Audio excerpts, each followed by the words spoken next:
रात के करीब 2:30 बजे सरजू चोरी के इरादे से अपने सेठ गिरधारी लाल के घर में दाखिल हुआ। उसे पता चला था कि बेटी ससुराल जा चुकी है। बाकी का पूरा परिवार 2 दिन की धार्मिक यात्रा पर गया हुआ है। घर में सिर्फ गिरधारी लाल अकेले हैं। ऐसे में थोड़ा बहुत जेवरात और नकदी घर में जरूर मिल जाएंगे। सरजू गिरधारी लाल की तालों की दुकान पर 8,000 तनख्वाह पर काम करने वाला मुलाजिम था। काफी दिनों से आर्थिक दिक्कतों से जूझ रहा था। चोरी के सिवाय उसे और कोई रास्ता नहीं सूझा।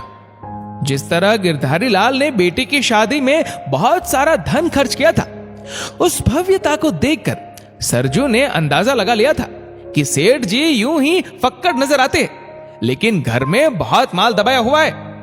उसने मकान तो पहले से ही देख रखा था, अतः उसे घर के चप्पे चप्पे की खबर थी।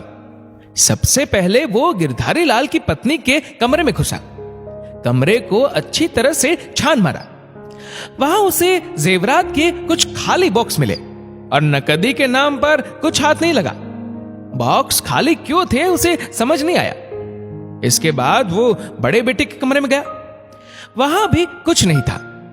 उसके कमरे में मिले बैंकों के नोटिस को देखकर लग रहा था वो खुद आर्थिक दिक्कतों से जूझ रहा था। सरजू समझ गया कि माल सिर्फ सेठ जी के कमरे में ही है, लेकिन वहां सेठ जी स्वयं सो रहे होंगे। यदि वे जाग गए तो क्या होगा। खैर, जो भी निर्णय लेना था जल्दी लेना था।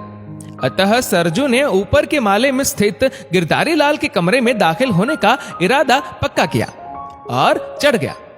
ऊपर चढ़ा तो देखा कमरे की लाइट जल रही है। दिमाग में आया, क्या सेठ जी अभी तक जाग रहे? नहीं, लाइट बंद करना भूल गए होंगे। अक्सर दुकान में बैठे बैठे ऊँघने लगते हैं। हो सकता है रात को नींद ना आती हो और जग रहे हो। सरजू आगे बढ़ा। धीरे से खिड़की के अंदर से झांका। उसने ऐसा नजारा देखा कि उसे अपनी आंखों पर यकीन नहीं हुआ। सेठ जी पंखे के हुक पर फंदा बांध रहे थे। ओह, ये क्या? सेठ जी आत्महत्या कर रहे? लेकिन क्यों? आखिर ऐसी क्या विपदा आन पड़ी कि उन्हें यह कदम उठाना पड़ रहा है? ओह, अब मैं क्या करूं? घर में कोई है भी तो नहीं। सेठ जी को रोकने जाऊं तो वे कहेंगे, तू यहां इस समय क्या कर रहा है? नीचे के ताले भी टूटे हुए हैं। बहुत बड़े धर्म संकट में फंस गया। या तो चोर साबित हो जाओ या सेठ जी के मरने का इंतजार करूं और सब लूट के ले जाऊं। लेकिन मैं गिद्ध की तरह इस आदमी का मरने का इंतजार कैसे कर सकता हूं? इस व्यक्ति के बहुत से एहसान है मुझ पर। मैं इसे मरते हुए भी कैसे देख सकता हूं? बुरा इरादा लेकर घर में घुसे सरजू के भीतर अच्छाई और बुराई की जंग छिड़ चुकी थी। उसे चंद मिनटों में फैसला करना था।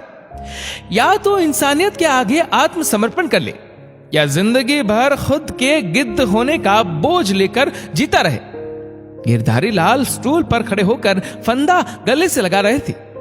सरजू ने उन्हें देखकर कुछ क्षणों के लिए आंखें बंद की और फिर मन के भीतर खड़ी झूठ, दगा और लालच की दीवार को तोड़ते हुए जोर से चीखा, सेठ जी ऐसा मत करो। अंदर घुसा जबरन गिरधारी लाल को नीचे उतारा। गिरधारी लाल अचानक से सरजू को देखकर हक्के बक्के रह गए। वे कुछ बोलना चाह रहे थे, मुंह नहीं खुला। वे सरजू को एकटक देखते रहे। कहीं ये मेरा वहम तो नहीं? मेरे और मृत्यु के बीच अचानक से ये कहां से आ गया? सरजू बोला, सेठ जी ऐसा मत करो, ये आप क्या कर रहे हैं? होश में तो है? गिरधारी लाल ने सरजू से पूछा, तू यहां इस वक्त? सरजू नजरें झुकाकर बोला, सेठ जी अगले महीने बहन की शादी है। घर में पैसे का कोई इंतजाम नहीं है। एक एक पल के साथ हमारा बदन कटता जा रहा है। ऊपर से लड़के वालों ने दहेज में मोटरसाइकिल की डिमांड कर दी है। मुझे कैसे भी करके खूब सारे पैसों का इंतजाम करना था। मैं यहां चोरी करने आया था। नीचे 2 अलमारियों के ताले तोड़कर ऊपर चढ़ा हूं। यहां देखा आप आत्महत्या करने जा रहे हैं। मेरे पास 2 ही रास्ते थे, या तो आपको मरने देता या अपने भीतर के चोर से आपका परिचय करवा देता। मैंने परिचय करवाना ठीक समझा। आपकी नजर में मैं बहुत ईमानदार था, लेकिन चोर निकला। और सरजू फफक फफक कर रोने लगा। गिरधारी लाल ने कहा, मैं भी तेरी नजर में बहुत मजबूत था, लेकिन देख आत्महत्या करने जा रहा था। सरजू बोला, लेकिन सेठ जी, मरने की नौबत तो मेरी आई हुई है, आप क्यों आत्महत्या करने जा रहे थे?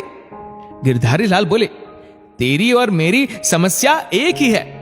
बेटी को ब्याहे हुए 12 माह हुए हैं। मेरे पास जो कुछ था सब कुछ मैंने बेटी की शादी में लगा दिया, लेकिन उसके ससुराल वालों का पेट नहीं भरा। शादी के महीने भर बाद से ही तरह तरह की डिमांड आने लगी है। कभी कार, कभी प्लॉट, कभी विदेश यात्रा इत्यादि जैसी डिमांड्स की जाती है। ना करो तो बेटी के साथ दुर्व्यवहार। उसने कभी देखा भी नहीं था कि दुर्व्यवहार क्या होता है, लेकिन अब उसका सांस लेना भी मुश्किल हो चुका है। मैंने सोच लिया था कि जब तक मैं जिंदा रहूंगा ये लोग बेटी को चैन से जीने नहीं देंगे। दहेज की नई नई लिस्ट आती रहेंगी। मेरे मरने के साथ बेटी के ससुराल पक्ष का लालच भी मर जाएगा।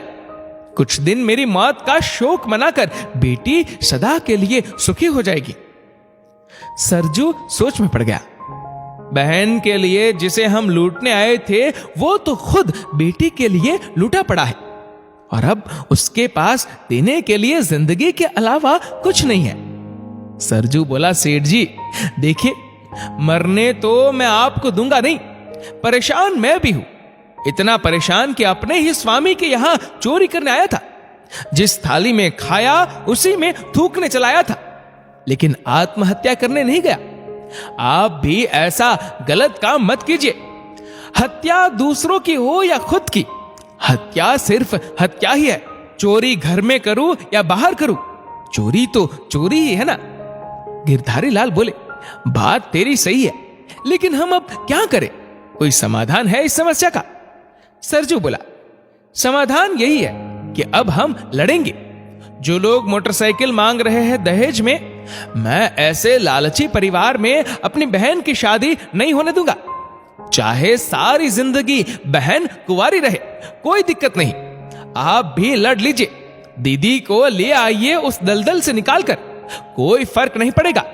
दहेज लोभियों को सबक सिखाइए, मुकदमा लीजिए। मैंने आज हिम्मत करना सीख लिया है। पहले हिम्मत करके चोरी करने आया था, फिर हिम्मत करके आपके सामने आ गया। मैं छिप जाता तो शायद जिंदगी में कभी सुकून नहीं मिलता। मैं खुलकर जाहिर हो गया, अब सुकून में हूं। आगे की जिंदगी भी जाहिर होकर जीनी है। आप भी खुलकर मुकाबला कीजिए, जो होगा देखा जाएगा। यकीन मानिए, बुरे का बुरा ही होगा। गिरधारी लाल को बात समझ आ गई। अगले दिन बेटी को ले आए और केस फाइल कर दिया। दोस्तों, इस वीडियो को लेकर आपकी क्या राय है नीचे कमेंट करके जरूर बताएगा। और अगर आपको वीडियो अच्छा लगा हो तो इस वीडियो को लाइक करेगा, शेयर करेगा ज्यादा से ज्यादा लोगों तक। और ऐसे ही और भी इंस्पिरेशनल वीडियोस के लिए सब्सक्राइब करें हमारे यूट्यूब चैनल को और फेसबुक पर फॉलो करें हमारे पेज को। धन्यवाद।